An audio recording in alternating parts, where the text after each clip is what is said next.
Atos 8, de 1 a 4, e depois de 9, de 1 e 25. Diz assim: Saulo concordou inteiramente com a morte de Estevão. Uma grande onda de perseguição começou naquele dia e varreu a igreja de Jerusalém. Todos eles, com exceção dos apóstolos, foram dispersos pelas regiões da Judéia e de Samaria. Alguns homens devotos vieram e com grande tristeza sepultaram Estevão. Saulo, porém, procurava destruir a igreja. Ia de casa em casa, arrastava para fora homens e mulheres e os lançava na prisão. Os que haviam sido dispersos, porém, anunciavam as boas novas a respeito de Jesus por onde quer que fossem. Pois no capítulo 9, a partir do versículo 1. Enquanto isso, Saulo, motivado pela ânsia de matar os discípulos do Senhor, procurou o sumo sacerdote. Pediu cartas para as sinagogas em Damasco, solicitando que cooperassem com a prisão de todos os seguidores do caminho, homens e mulheres que ali se encontravam, que ele encontrasse, para levá-los como prisioneiros para Jerusalém. Quando se aproximava de Damasco, de repente uma luz do céu brilhou ao seu redor. Ele caiu no chão e ouviu uma voz lhe dizer: Saulo, Saulo, por que você me persegue? Quem és tu, Senhor? Perguntou Saulo. E a voz respondeu: sou Jesus, a quem você persegue. Agora levante-se e entre na cidade, onde lhe dirão o que fazer. Os homens que estavam com Saulo ficaram calados de espanto, pois ouviam uma voz, mas não viam ninguém. Saulo levantou-se do chão, mas ao abrir os olhos estava cego. Então o conduziram pela mão até Damasco. Lá ele permaneceu cego por 3 dias, e não comeu nem bebeu coisa alguma. Havia em Damasco um discípulo chamado Ananias. O Senhor o chamou numa visão: Ananias. Sim, Senhor, respondeu ele. O Senhor disse: vá à rua direita, à casa de Judas, e ao chegar pergunte por um homem de Tarso, chamado Saulo. Ele está orando neste momento. Mostrei-lhe numa visão um homem chamado Ananias chegando e impondo as mãos sobre ele para que ele voltasse a enxergar. Ananias, porém, respondeu: Senhor, ouvi muita gente falar de coisas horríveis que esse homem vem fazendo a teu povo santo em Jerusalém. E ele tem autorização dos principais sacerdotes para prender todos que invocam o teu nome. O Senhor, no entanto, disse: Vá, pois, Saulo é um instrumento que escolhi para levar minha mensagem aos gentios e aos reis, bem como ao povo de Israel. Eu mostrarei a ele quanto deve sofrer por meu nome. Ananias foi e encontrou Saulo. A impor as mãos sobre Saulo, disse: Irmão Saulo, o Senhor Jesus, que lhe apareceu no caminho para cá, me enviou para que você volte a enxergar e fique cheio do Espírito Santo.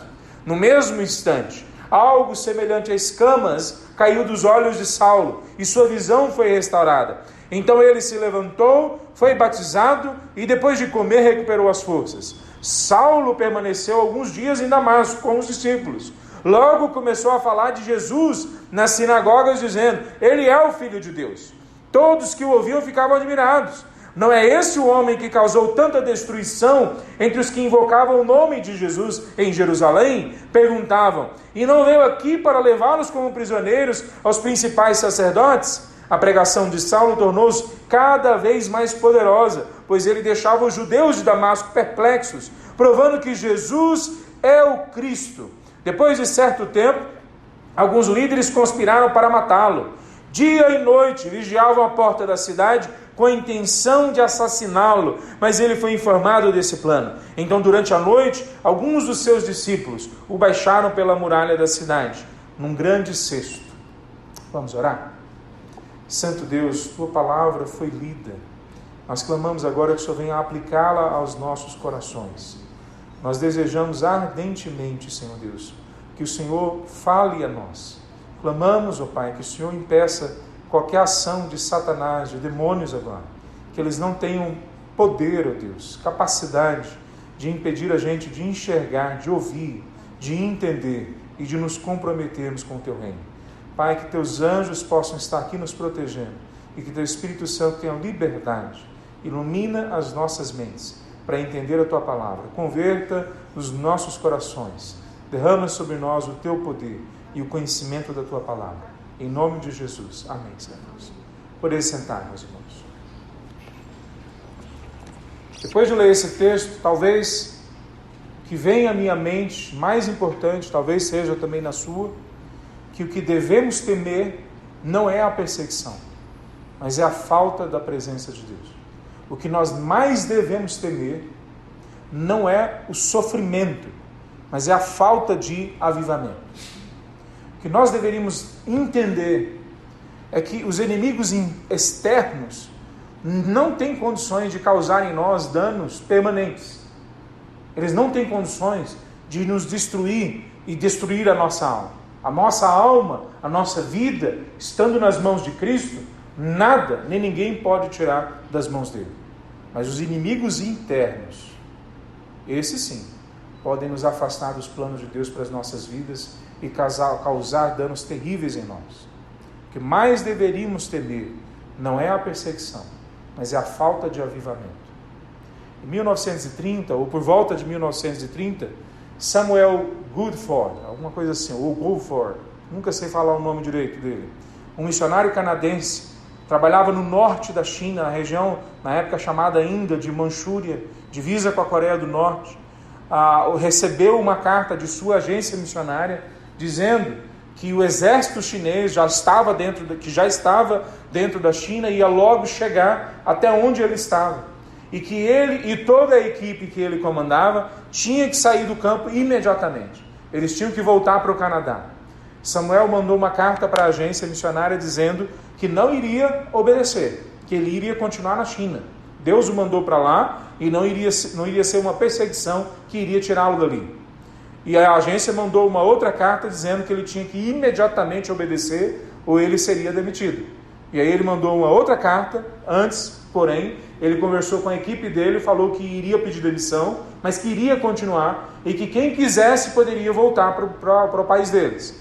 Um grande número de missionários voltou, mas ele e alguns resolveram ficar. E eles ficaram guardando o que iria acontecer. Mas antes do exército japonês chegar até eles, uma voz do céu, o Senhor avisou, e eles resolveram ir para a próxima cidade, abandonar a cidade que estavam. E eles saíram de onde estavam e foram para a próxima cidade. E o exército chinês chegou e acabou com aquela cidade onde eles estavam. Enquanto o exército estava ali, eles já estavam na próxima cidade, e eles usaram aquele tempo para encorajar os irmãos que estavam já naquela cidade.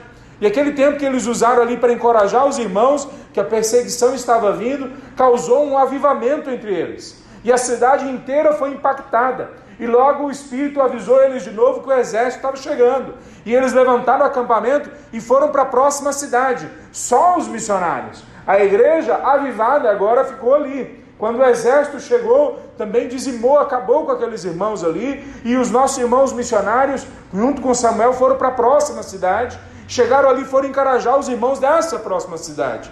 E o avivamento caiu novamente naquela outra cidade. E assim eles foram continuando, cidade após cidade, até aquele tempo de guerra acabar. E houve um grande avivamento que surgiu no meio de um grande sofrimento. A igreja chinesa, ela já tinha tido uma história forjada no meio de dor e sofrimento por missionários que entregaram a vida ali e que marcaram a história de missões. Como, por exemplo, Hudson Taylor ou James Fraser, homens que entregaram a vida deles na China, ensinaram para nós hoje o que é ser piedosamente um homem de Deus em campos estranhos ao Evangelho. Nós aprendemos isso na história. Mas em 1930 e nos anos 30, nós vimos uma igreja chinesa, nacional, surgindo na força e no poder do Espírito Santo de Deus ali na China.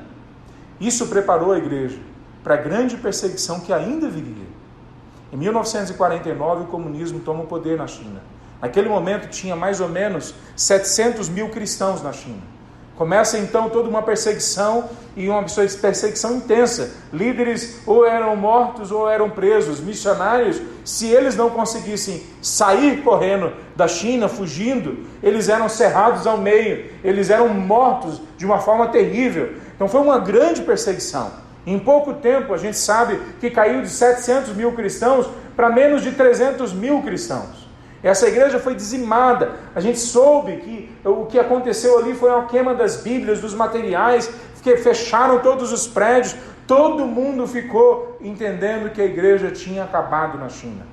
30 anos depois, 1978, 1979, morre Mao Zedong, o líder do comunismo. Surge um novo momento, ainda comunista, mas um momento mais brando. E a gente pode, como o Ocidente, visitar na China. E a gente foi lá e viu, perguntamos, e a igreja? E aí nós descobrimos que não tinham 300 mil cristãos. Tinham 15 milhões de cristãos. E todos nós no Ocidente ficamos, mas como? Eles não tinham Bíblias, eles não tinham igrejas, eles não tinham líderes. Como que eles saíram de 300 mil pessoas para 15 milhões de pessoas? Quando isso aconteceu, os líderes começaram a ser soltos. Depois de 10, 15, 20, 30 anos presos, eles começaram a ser soltos. Quando eu fui à Ásia, eu conheci alguns desses líderes. Alguns desses líderes contaram o que aconteceu. O que aconteceu foi que eles foram realmente torturados e foram sofrendo demais dentro da cadeia.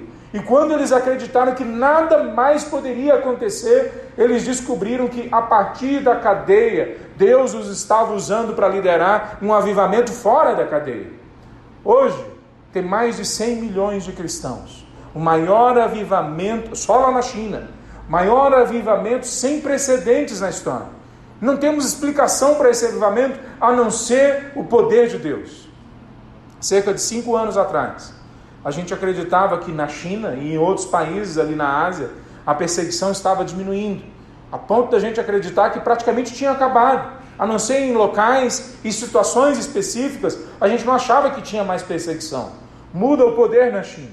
Quem agora assume, faz algumas coisas interessantes, por exemplo, luta contra a corrupção, e nós concordamos com isso, mas faz algumas coisas que são difíceis da gente concordar. Eles começam a prender pastores e líderes. Só uma única agência missionária perdeu de uma vez, há 5 anos atrás, 100 missionários. Nós soubemos naquele momento que mais de 1.000 missionários no país, há 5 anos atrás, agora, 1.000 missionários foram expulsos do país. Naquela época, 5 anos atrás, nós começamos a fazer as contas e nós chegamos à conclusão que na China iria ter nos próximos, se continuasse daquela forma, nos próximos 10 anos, a força missionária seria diminuída a 5% daquilo que nós vimos acontecendo 10, 15 anos atrás. E todo esse trabalho significava nós tirarmos um esforço, investimento, oportunidades que a gente teve ali na China e diminuir elas drasticamente.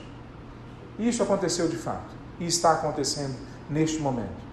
A perseguição voltou agora na China e em outros países da Ásia, como a Índia, a Coreia do Norte, alguns países do Oriente Médio, como alguns países do Norte da África, como nunca nós vimos. Hoje, mais de 350 milhões de cristãos são perseguidos. Enquanto nós estamos tendo um culto aqui, pelo menos um cristão foi morto por causa do Evangelho. Nós sabemos que 13 cristãos morrem por dia por causa do Evangelho. E mais 12 cristãos vão para a cadeia por causa do Evangelho diariamente. 12 igrejas no mundo foram destruídas hoje, enquanto nós estamos aqui na segurança desse prédio. 12 igrejas foram destruídas hoje.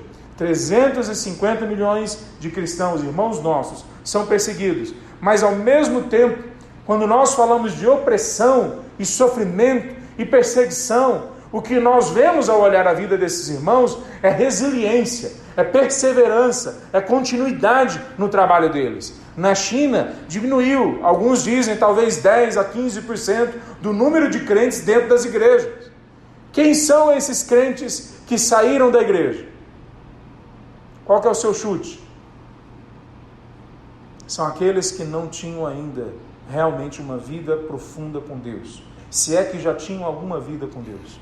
Em momentos de perseguição nós somos purificados como igreja, mas no próximo momento nós crescemos, porque é isso que tem acontecido na história, e essa é o que acontece na palavra de Deus, e essa é a promessa para nós. Então quando nós olhamos, nós vemos uma vigilância do governo crescendo, na China, na Coreia do Norte, na Índia, crescendo assustadoramente.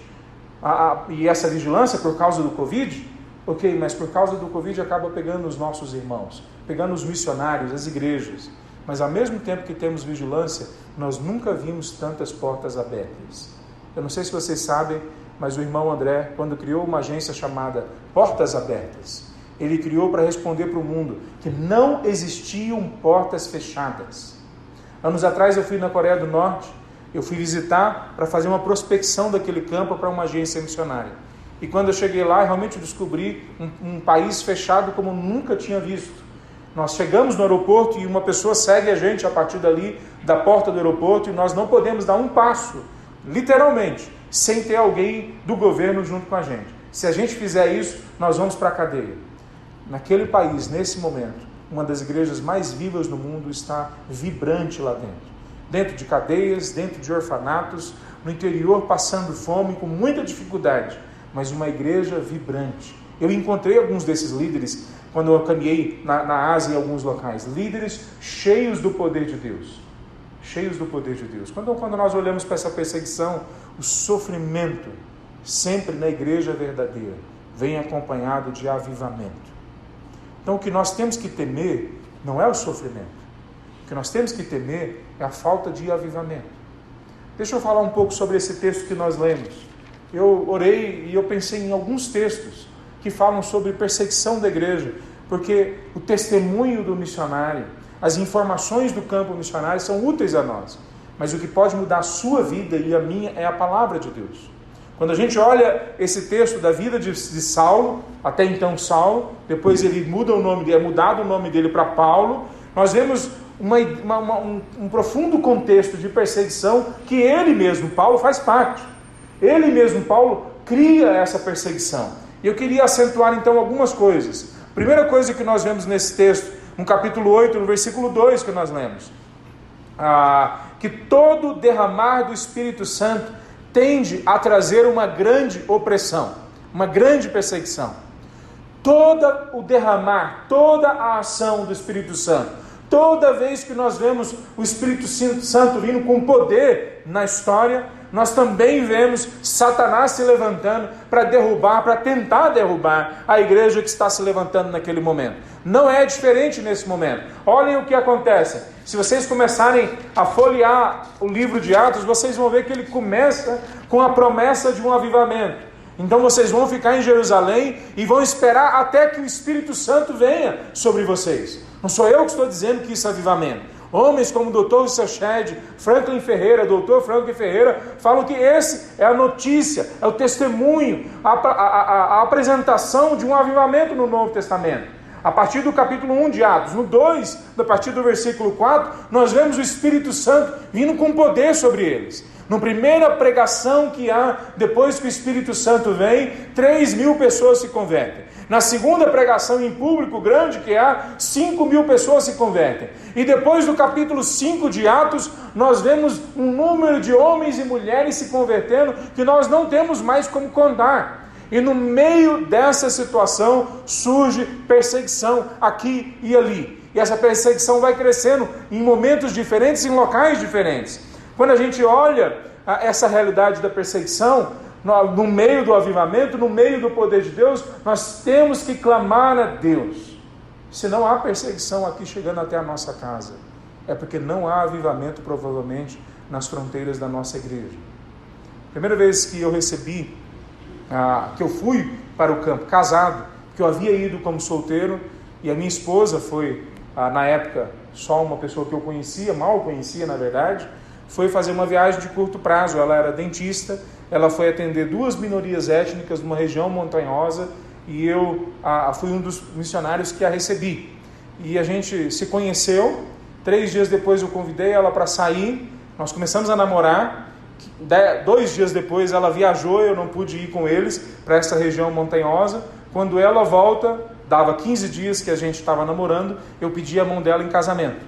Ela voltou para o Brasil, vendeu o consultório dela, era dentista, vendeu tudo que ela tinha. Eu voltei um pouco depois disso, nós nos casamos. Passei um tempo aqui no preparatório da Junta de Missões Mundiais na época e fomos enviados. Quando nós chegamos, 2 dias na verdade que a gente estava no campo, um outro missionário chegou para mim e falou: nós precisamos de alguém para suprir uma viagem, ia um outro treinador, um outro missionário, e ele não vai poder estar e a gente precisa que você vá. E eu virei para ela, que tinha acabado de chegar no país, não falava uma palavra do país, e ela concordou em ir comigo. Nós fomos, chegamos na casa, lá chegamos no aeroporto. Quando nós chegamos no aeroporto, o irmão que iria nos receber disse: eu vou estar do lado de fora com uma Bíblia no colo, na mão, e a hora que você vê a Bíblia, vem na minha direção. E não me pergunta, não conversa comigo, só vem comigo. E eu vou entrar no carro, você entra atrás. E eu falei isso para ela, ela concordou e nós fomos. Quando nós vimos eles, entramos numa van toda escura. A van andou pela cidade, deu a volta numa quadra onde tinha uma grande delegacia. Nós paramos atrás da delegacia, entramos escondidos dentro de um prédio e lá ficamos 4, 5 dias escondidos. Depois que nós chegamos, foram chegando líderes. Chegaram cerca de 20 líderes. A sala da casa era mais ou menos a metade desse palco aqui, e aqueles 20 líderes com cadeiras de criança pequena sentavam das 7, 7h30 da manhã, 8 horas no máximo, e nós ficamos até 11 horas da noite. Eu falando, dando aula para eles, um tradutor traduzindo a gente, eram 2 treinadores, um e o outro, e nós conversando com eles, e ali surgiu o projeto das Bíblias para a Ásia. Um desses líderes chegou para mim e falou assim: vocês trabalham com o que aqui? Eu falei: olha, damos treinamento, nós discipulamos e nós temos Bíblias para dar. E ele falou: quantas? E eu perguntei: quantas você precisa? Aí ele falou: bom, peraí, deixa eu fazer as contas. Aí ele saiu, eu pensei até que a conversa tinha morrido. Meia hora depois ele voltou: está aqui, ó, tem essa cidade, esse líder, essa cidade, esse líder, são 100.000 Bíblias, eu preciso. Aí eu falei: quanto tempo você precisa dessas Bíblias? Aí eu falei: não, você que me diz. Ele falou: bom, então nós vamos fazer um planejamento, mês a mês nós vamos dar essas 100.000 Bíblias. E aí começou o nosso trabalho, nós entregamos 550.000 Bíblias. Ele foi só um dos líderes que nós trabalhamos, o nome dele é Campos, ele é nacional, é da terra lá, eu que dei esse nome para ele. E nós fomos caminhando nesse projeto. No meio daquela situação, nós vemos líderes sentados na nossa frente, uma cadeira de criança, que eram pastores de uma igreja de 2.000 membros, de 5.000 membros, de 9.000 membros, e sentados ali, querendo beber a palavra de Deus, entender o que Deus tinha para eles. Alguns deles eu pensava, se esse cara estivesse no Brasil, todo mundo ia chamar ele para dar palestra. Ele é pastor de 9.000 membros. Como é que você conseguiu fazer essa igreja crescer? Seria o nome da palestra, não é? Mas ele estava ali querendo mais do poder de Deus. E esses líderes diziam para mim naquele momento que não havia mais perseguição na China, especialmente no lugar deles.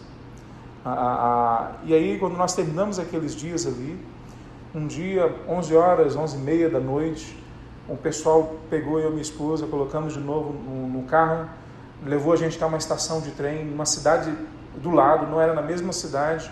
Nós entramos no trem, viajamos 500 quilômetros no trem. Quando chegamos na outra cidade, nós pegamos um avião para voltar para a nossa casa. Isso tudo para a gente não ser seguido. Mais ou menos 2 dias depois que nós chegamos na nossa casa, nós ficamos sabendo que a gente tinha sido vigiado esse tempo todo. E que eles pegaram o outro casal de missionários que estava com a gente. E todo o trabalho que a gente fez a partir daí foi acompanhado pela polícia, a Polícia Federal daquele país.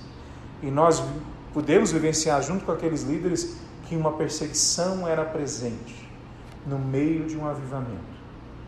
Eu vou contar mais algumas coisas sobre isso, sobre esse nosso trabalho ali, mas eu quero que os irmãos entendam que toda vez que o Espírito nos leva para a missão, ele também nos leva para a confrontação. Paulo é confrontado, ele é confrontado primeiro pelo próprio Jesus, mas depois ele é confrontado por Ananias, depois ele é confrontado pela presença da igreja naquele local. Há um confronto constante. Depois, quando Paulo vai pregar, ele também, agora convertido e pregando, ele é confrontado e ele confronta aquelas pessoas, falando que Jesus é o Cristo que eles esperavam. Então, sempre que nós vemos um avivamento que nos leva para a rua, produz também nas pessoas lá fora uma reação, e essa reação muitas vezes é perseguição. E veja, no meio disso, a dor é verdadeira. Quando nós ouvimos falar de perseguição no Brasil, quem é daqui de Brasília, mais velho, talvez se lembre, o pastor talvez se lembre. Nós éramos chamados de Bíblias aqui em Brasília, né? Porque a gente andava com as Bíblias debaixo do braço. Aí o pessoal falava que era o nosso desodorante, né? E eu era embaixador do rei aqui em Taguatinga, né? Eu morava aqui na QSA 23, né? Pertinho dos irmãos aqui.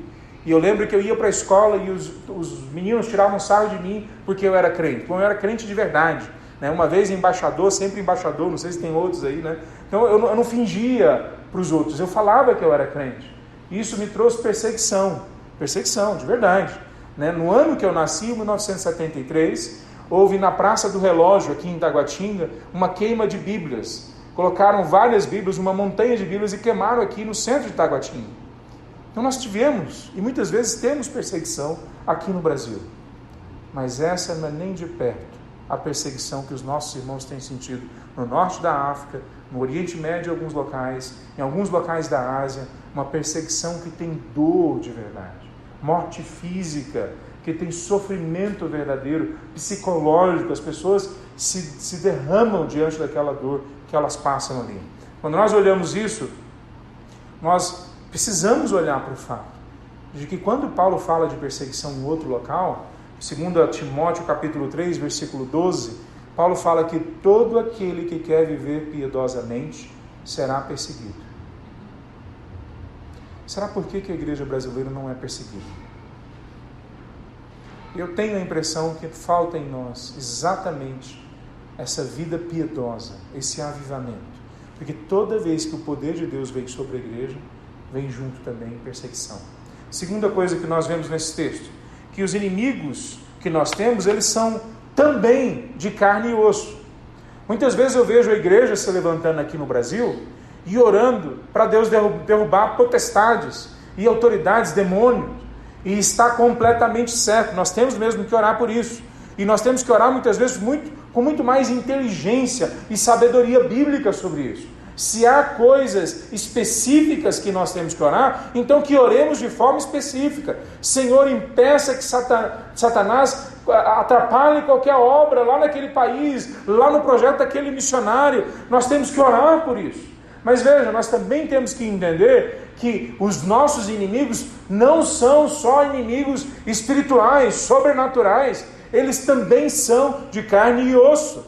Veja, aqui no Brasil, nós não podemos noticiar quais são as tribos indígenas que nós vamos alcançar. Por quê? Porque hoje nós temos inimigos dentro da FUNAI.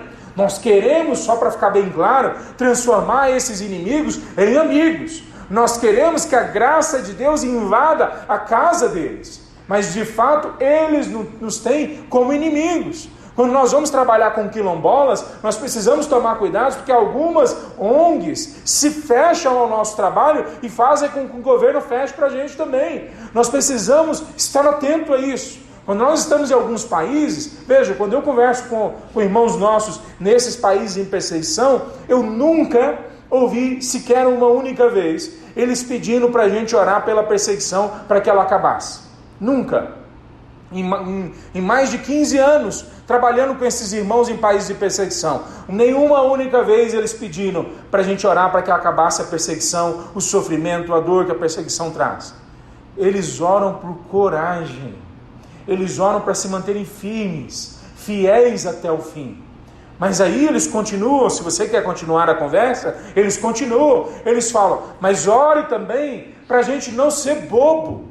Porque uma coisa é ser perseguido por causa do Evangelho. A outra, bem diferente, é ser perseguido porque a gente não toma consciência que há pessoas nos vigiando, que há governos que são contra nós, que há organizações criadas para nos impedir. Nós temos que sermos inteligentes como as serpentes, espertos como as serpentes, embora simples como as pombas. É isso que Jesus nos diz. Nós precisamos entender que os nossos inimigos também são de carne e osso. Quando nós olhamos no versículo 3 desse texto que nós lemos aqui, diz assim: Saulo, porém, procurava destruir a igreja. Quem é que está querendo destruir a igreja aqui? É Satanás? É um demônio? Tenho certeza que sim. Mas nesse versículo, o inimigo da igreja é Saulo, é uma pessoa física. Nós precisamos nos atentar para isso. Quando nós sentamos com os nossos inimigos nesse sentido, quer dizer, não é que eu sou inimigo dele, é que ele se coloca como meu inimigo. Eu preciso ter sabedoria, a igreja precisa ter sabedoria. Anos atrás, eu estudava ainda para ir para o campo, e a doutora Barbara Burns, que ainda é missionária no Brasil por quase 50 anos, alertou a gente: olha, quando vocês forem para campos missionários em perseguição, não caiam na tentação de entregar para as pessoas todas as informações que vocês têm. Não caia na tentação de dar endereço, telefone, e-mail, de quem são os pastores e líderes que vocês conversam lá.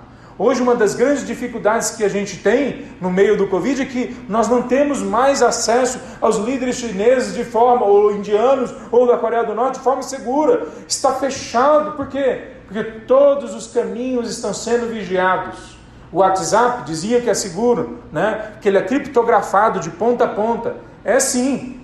Ele é criptografado da sua ponta até a ponta do governo chinês, indiano, coreano. Eles pegam todas as suas mensagens e leem as suas mensagens. Eu sentei com um expert em tecnologia, trabalhou para a NASA, trabalhou para alguns órgãos e hoje é missionário traduzindo a palavra de Deus no meio de montanhas da Ásia. Ele estava traduzindo a Bíblia para 3 línguas. E ele montou na casa dele, no meio das montanhas, um único estrangeiro, sei lá, num raio de mais de 100 quilômetros. E ele montou uma central de tecnologia ali, ele consegue acessar o mundo todo. E eu perguntei, qual aparelho tecnológico nós temos hoje que nos dá segurança? Telefone, computador. Ele falou, primeiro o telefone, coloca de lado, não existe. Não existe um único telefone, aparelho telefone, programa que dá segurança para nós no telefone. Não existe. Computador, existe. Existem alguns modelos de abordagem que eles são seguros. Tão difíceis que a maioria das pessoas que trabalham com segurança não aplicam. Ele fala, tem que trabalhar com compartimentalização de dados. Você pega um computador, usa um determinado programa, compartimentaliza todos os dados. Então, se alguém entrar no seu computador, ele pega aquele dado, os outros dados todos se fecham. Ele falou, sabe quem faz isso aí? Quase ninguém no mundo faz isso aí. Mas as agências missionárias e igrejas continuam acreditando que nós temos telefones seguros, e-mails seguros, internet segura. Nós não temos. Na outra ponta está o inimigo, pronto para derrubar a igreja. Os nossos inimigos são pessoas em volta da gente. Uma das agências missionárias que nós ajudamos a criar, e esse foi um alvo que Deus colocou diante da gente, é ajudar a criar agências missionárias nacionais. A gente estava com uma reunião com 28 líderes de 28 igrejas diferentes e a gente iria iniciar uma agência missionária naquele país e no meio da reunião, já tinha se decidido quase tudo, mas ainda no meio da reunião entrou um líder correndo e falou, sai correndo porque a polícia está vindo. Eu peguei o carro, estava com outro líder comigo, nós pegamos o carro e fomos embora e eles continuaram ali. Nós oramos por eles e falamos, bom, Deus tome conta deles e da gente. E nós fomos embora. Dias depois, nós sentamos com um dos líderes, que foi o Campos, o mesmo que a gente tinha encontrado antes, e ele falou o que tinha acontecido. Aquele líder que chegou correndo, na verdade, ele era o espião da polícia. Ele foi forçado pela polícia a espionar. E a polícia disse para ele, se você não entregar para a gente o que está acontecendo, nós vamos prender você e sua família. Então ele teve que falar o que estava acontecendo. Mas ele era crente de verdade, medroso, mas crente de verdade. Veio correndo para a igreja e alertou a gente. Os nossos inimigos muitas vezes estão junto da gente. Semana passada eu estava aconselhando uma família que ela foi destruída por um satanista dentro da igreja, cantando no louvor da igreja. Os nossos inimigos também são de carne e osso. Eles não são inimigos porque nós queremos que eles sejam. Nós temos que orar por eles. Os nossos inimigos últimos, sem dúvida, são Satanás e os demônios. Mas nós precisamos acordar para esse fato. Terceira coisa, deixa eu só dar esse ponto. Efésios capítulo 6 fala da batalha espiritual, fala da armadura de Deus. Ronaldo Lidório, um dos grandes missionários que nós temos, foi que nos alertou num congresso de missões anos atrás sobre esse fato que ali está dizendo que os nossos inimigos não são somente de carne e sangue, mas nas nossas traduções normalmente aparece que os nossos inimigos não são de carne e sangue, mas sim, eles são muitas vezes pessoas. Quem que escreveu o livro de Efésios? Um dos inimigos da igreja, que tinha sido inimigo da igreja, Paulo. Quando nós olhamos agora, o terceiro ponto é que mesmo com grande oposição, todas as vezes, o evangelho vivido e pregado no poder do Espírito Santo sempre prossegue.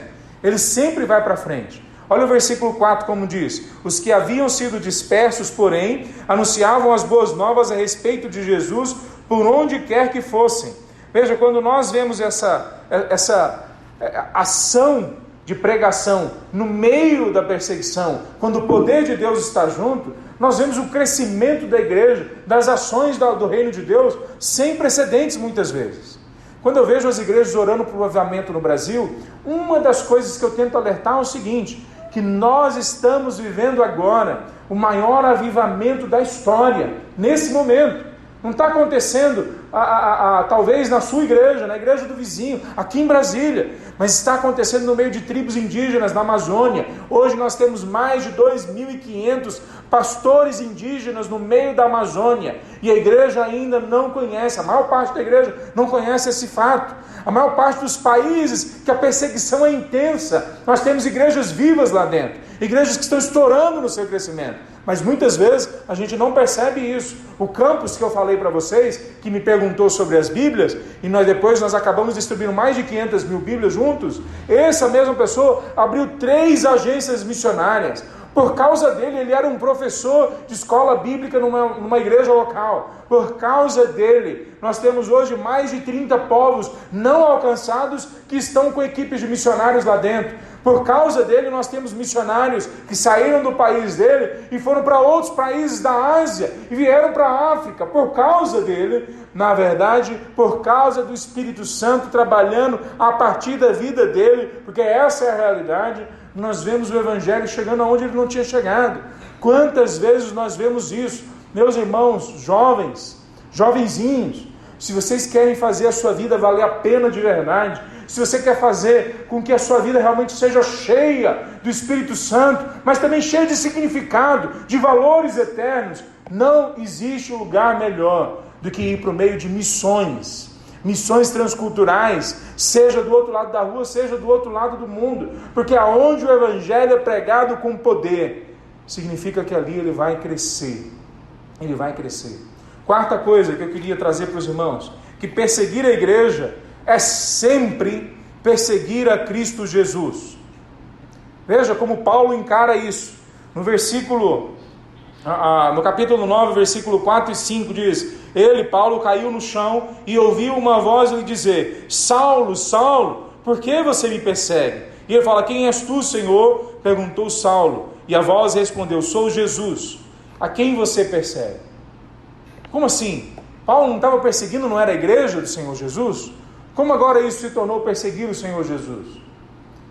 Jesus esclareceu para Paulo que perseguir a igreja do Senhor Jesus é perseguir o corpo do Senhor Jesus, portanto é perseguir o próprio Senhor Jesus. Os nossos inimigos de carne, homens e mulheres, precisam entender que eles estão perseguindo a própria pessoa do Senhor Jesus.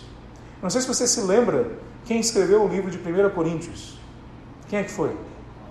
Paulo. Paulo, quando ele escreve o livro de 1 Coríntios, tem ali um conjunto de pessoas que está tentando dividir o corpo de Cristo. E ele sabe mais do que ninguém, talvez, porque ele foi perseguidor da igreja de Cristo. Ele sabe que a igreja é o corpo de Cristo, nós não dividimos a igreja. Quando nós olhamos isso, a gente tem que entender que perseguir os nossos irmãos quando são perseguidos, não é só perseguir uma pessoa distante, é perseguir o nosso corpo, é perseguir a nossa família. Anos atrás eu sentei com Joshua, um líder de um desses países asiáticos, e a gente até hoje tem contato. Ele saiu do país dele e é missionário em outro país muçulmano, muito mais grave inclusive que o país que ele estava. Mas ele começou a distribuir Bíblias no país onde ele estava, e ele distribuiu numa época que se você fosse pego, você era morto. Muito diferente da época que eu fiz parte, mas muito mais tranquilo. E ele foi um dos homens talvez mais estratégicos naquele momento, 30 anos atrás. Foi preso várias vezes. O filho dele, anos depois, eu o conheci, e o filho dele dizia: eu sou muito magoado com meu pai, porque o meu pai, a maior parte da minha infância e adolescência, não passou perto de mim. Teve uma vez que ele ficou 3 anos sem voltar para casa. E eu sabia naquele momento, inclusive, por que o pai dele não tinha voltado 3 anos para casa. Porque ele estava na cadeia por causa do Evangelho. E aquele menino que estava falando isso para mim, anos depois, ficou sabendo e se converteu à relação com o pai dele, perdoou o pai dele. Ele, o pai dele, o Joshua, uma vez a gente sentado, conversando, numa mesa do almoço, eu pedi para ele contar a história dele com mais detalhes. E ele contou algumas coisas e ele terminou com uma história. Ele falou, olha, eu fui preso a última vez e eles me levantaram até o teto, eles amarraram as minhas mãos, me levantaram até o teto e eles bateram tanto nas minhas pernas que eles quebraram as minhas pernas duas, eu pendurado, e aquela dor era intensa e eles queriam nomes de outros líderes e a gente tinha um acordo que a gente aguentava 24 horas de tortura antes de entregar o nome do outro, mas já tinha passado de 24 horas e eu já estava arrebentado e eu segurando, e aí esses policiais saíram e eu fiquei pendurado ali mais de 24 horas com as pernas quebradas. E aí ele começou a reclamar com Jesus, Senhor, eu não aguento mais, eu já tenho 50 anos, 30 anos que eu estou nessa vida. Ele era um marginal, ele era um bandido antes, e ele se converteu, e de bandido ele se tornou um herói dentro do grupo de missionários naquele país. E ele falou, Senhor, eu entreguei 30 anos da minha vida, mesmo a minha família não me vê vários meses do ano, e o Senhor deixa de novo que eu seja pendurado e sofra tamanha dor. E ele foi reclamando, ele não se lembra quanto tempo, mas na cabeça dele ele disse que foi muito tempo, mais de 1 hora. E de repente, em algum momento, ele disse que ouviu uma voz. E a voz disse só uma frase para ele: eu também fui pendurado. Eu também fui pendurado. O Joshua falou isso para nós chorando na mesa. E nós, todos eram brasileiros ali naquele momento, todos nós começamos a chorar. E eu entendia muito mal a língua dele, e eu que estava traduzindo, mas a gente entendia com detalhes o suficiente para entender o peso do que ele estava dizendo. Eu sofri igual a você, Jorge. Eu estou te dando a honra de sofrer a mesma coisa que eu sofri. Você está sendo pendurado do mesmo jeito que eu fui, Jorge. E ele chorando e contando aquele final da história, e a gente chorando junto com ele. Meus irmãos, quando nós vemos a igreja sendo perseguida, são a nossa família, são os nossos queridos.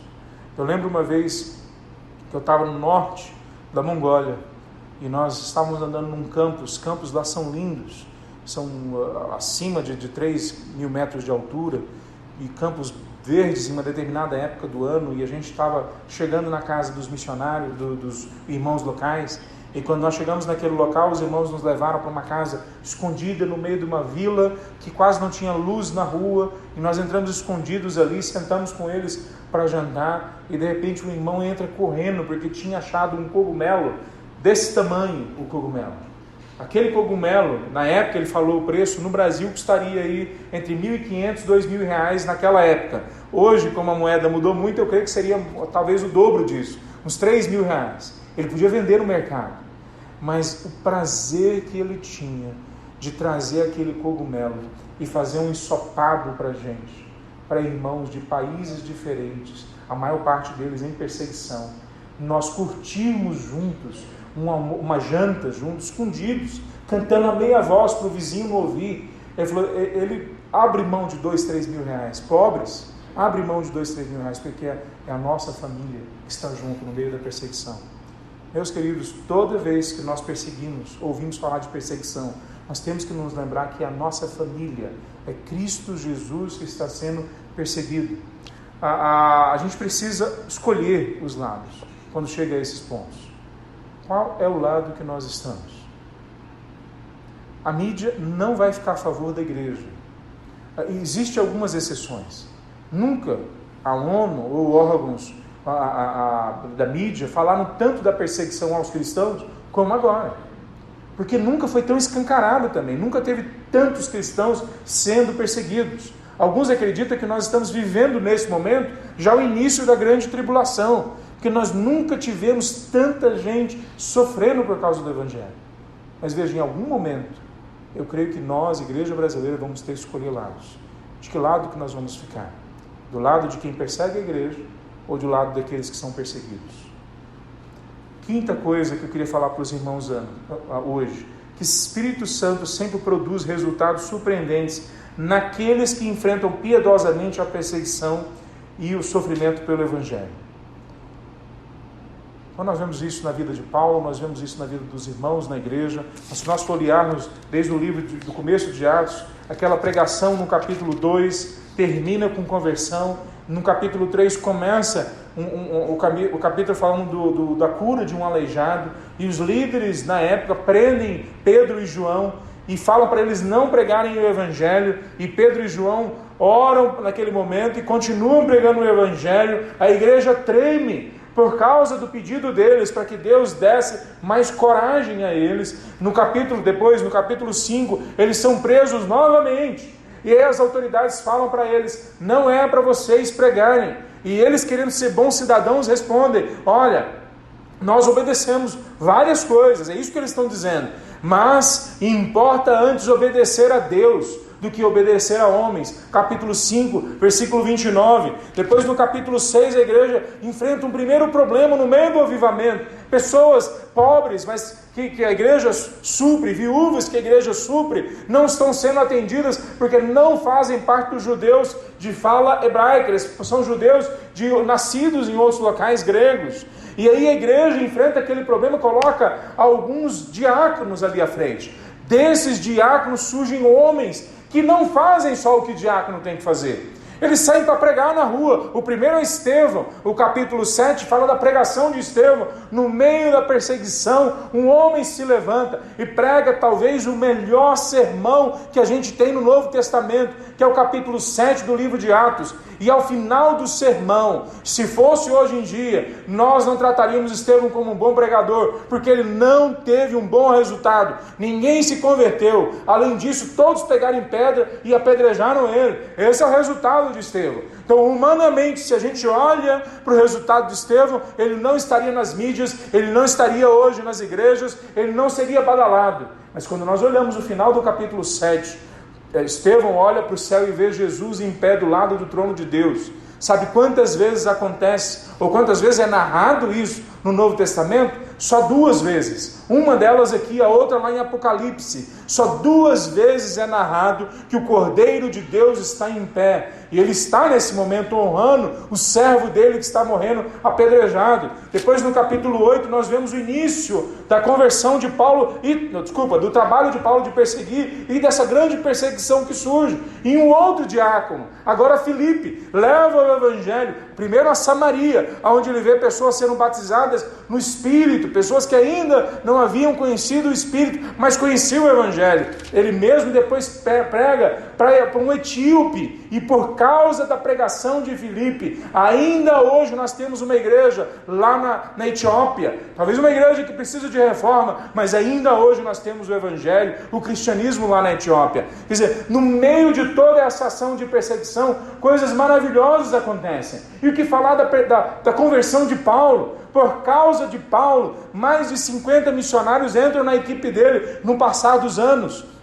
E Paulo vai espalhando o Evangelho por diversas cidades da Ásia, até que chega um determinado momento que se diz que todas as cidades já ouviam falar do Evangelho. Não foi só Paulo, foi Pedro também, foram os outros apóstolos, mas talvez na grande maioria foram homens e mulheres que nós só vamos saber o nome deles quando chegarmos no céu. Em 1948, 49, foi achado alguns totens perto ali de Xangai, da cidade de Xangai, na China, 3 totens. Eles achavam que era dos budistas, de alguma divindade budista, e eles arqueólogos foram pesquisar, e descobriram que aqueles totens eram acerca não de budistas, mas de missionários cristãos que chegaram na China no 1º século, logo depois que o Evangelho explodiu a partir de Jerusalém. O Evangelho chegou na China, o Evangelho chegou na Índia, o Evangelho chegou na África. Veja, uma única igreja,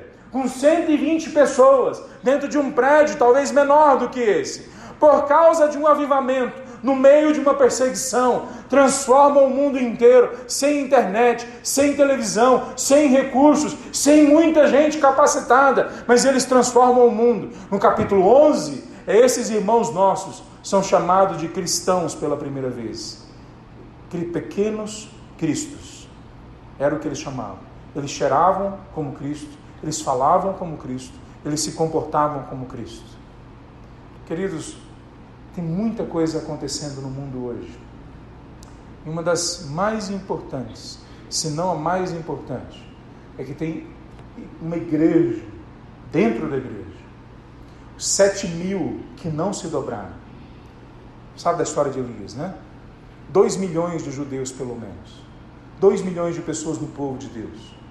7.000 é muita gente ou é pouca gente? Depende do olhar. Se você é Elias no meio da perseguição, 7.000 pessoas é muito. Eu fico consolado, sabendo que tem muita gente orando pela igreja perseguida. Eu fico consolado quando eu vejo que eles ficam consolados, sabendo que nós hoje vamos orar e temos orado por eles. Mas quando a gente compara 7.000 com 12 milhões, aí traz um aperto no coração, não traz? Hoje a igreja, existe uma igreja dentro da igreja, uma igreja que não se dobrou diante de ídolos, diante de propostas mundanas, mas que ainda é fiel e quer a ação do Espírito Santo de Deus, quer que a palavra de Deus se cumpra na vida dela. Meus irmãos, o que nós precisamos mais temer não é a perseguição, mas é a falta de avivamento. Deus está usando homens e mulheres no meio da perseguição, homens em que o mundo não são dignos, né, de amarrar o sapato deles. Eu poderia contar a história de vários deles, eu poderia mostrar para os irmãos a foto de alguns deles. Eu poderia, se você quiser, levar comigo você, para você conhecer alguns desses homens e mulheres. Mas mais do que isso, eu queria que esses homens e mulheres surgissem aqui dentro da Igreja Batista Permanecer. Homens que não têm a sua vida por preciosa, a não ser que cumpram a carreira que foi entregue para o Senhor Jesus, a sua vida. Nós somos esse exército de Deus, nós somos esses homens e mulheres como da Igreja de Atos. Eu lendo sobre avivamento, pastor Franklin Ferreira, não sei quantos conhecem, um pastor calvinista, né? Não é um pastor pentecostal, mas ele escreve um livro maravilhoso sobre avivamento, e ele conta a história de uma igreja, que o pastor chegou e leu com a igreja, capítulo 2 de Atos, e aí eles ficaram com um aperto no coração, e eles falaram assim: Senhor, será que não é possível que aconteça de novo com a gente o que aconteceu há 2.000 anos atrás? Será que não é possível que aconteça de novo com a gente aqui o que há 2.000 anos atrás aconteceu com a igreja? E aquela igreja, se eu não me engano, é a igreja do país de Gales, teve um avivamento que transformou a história daquele país, a partir daquele grupo de irmãos que orou. Não sem perseguição, não sem sofrimento, não sem restrição, mas com avivamento. Meus irmãos, que a gente possa orar pela igreja perseguida no mundo. Vários irmãos nossos, nesse momento, precisam do consolo e da ação poderosa de Deus para ou resgatá-los, ou dar coragem para eles enfrentar até a morte, mesmo diante da morte, enfrentar com o Evangelho. Eu quero deixar aberto para os irmãos, para a gente poder depois conversar mais sobre isso. Orar com os irmãos, aqueles que se sentirem tocados, aqueles que se sentirem desafiados. Eu queria poder falar mais detalhes, mas pessoalmente eu posso falar mais detalhes. Então, se você quiser, se Deus tocou no seu coração de uma forma especial para saber como se envolver com a igreja perseguida, de uma forma mais clara, mais intensa, converse comigo depois. Eu posso apontar alguns caminhos para vocês. Vamos ficar em pé para nós orarmos, meus irmãos. Santo Deus, nós nos entregamos diante de Ti, ó Pai, e colocamos diante de Ti, ó Pai, todos os nossos fracassos. E colocamos também todos os nossos dons e talentos, todas as oportunidades, tudo aquilo que o Senhor nos entregou. E nós clamamos, Senhor Deus, que o Senhor venha purificar a nossa vida, os nossos pensamentos e sentimentos, que o Senhor venha santificar, ó Deus, a nossa vida, os nossos relacionamentos, Senhor Deus. Que o Senhor venha trazer um peso sobre nós, ó Pai, para que a gente entenda o valor e a importância de missões, da Tua missão. Que o Senhor venha trazer, ó Pai, sobre nós uma clara, Deus, convicção de que nós temos que orar pelos nossos irmãos, aonde eles estiverem, Senhor Deus. Ó Deus, cuida da igreja chinesa, da igreja indiana, da igreja norte-coreana. Cuida, irmão, dos nossos irmãos africanos, de tantos países e povos diferentes, sofrendo perseguição nesse momento. Ó Deus, cuida dos nossos irmãos na América Latina, especialmente daqueles nas regiões mais remotas, ó Pai, no meio da Amazônia, os ribeirinhos, os quilombolas, ó Deus, cuida dos nossos irmãos que estão sofrendo perseguição ou restrições, ou estão sofrendo ainda mais, ó Deus, agora nesse momento de pandemia. Deus, nós clamamos que o Senhor venha derramar sobre nós, ó Deus, clareza, ó Deus, Derrama sobre nós, ó Deus, um espírito de oração, de entrega realmente, para que nós nos coloquemos diante de Ti, ó Pai, por esses nossos irmãos. Deus, consola também os nossos corações, enche as nossas vidas com Teu poder e de sabedoria do Espírito Santo, ó Pai. Louvado seja o Teu nome, ó Pai, por essa igreja, que só possa levantar missionários e missionárias aqui nessa igreja. Em nome de Jesus, ó Pai. Amém, Senhor Deus. Amém. Poder sentar, meus irmãos.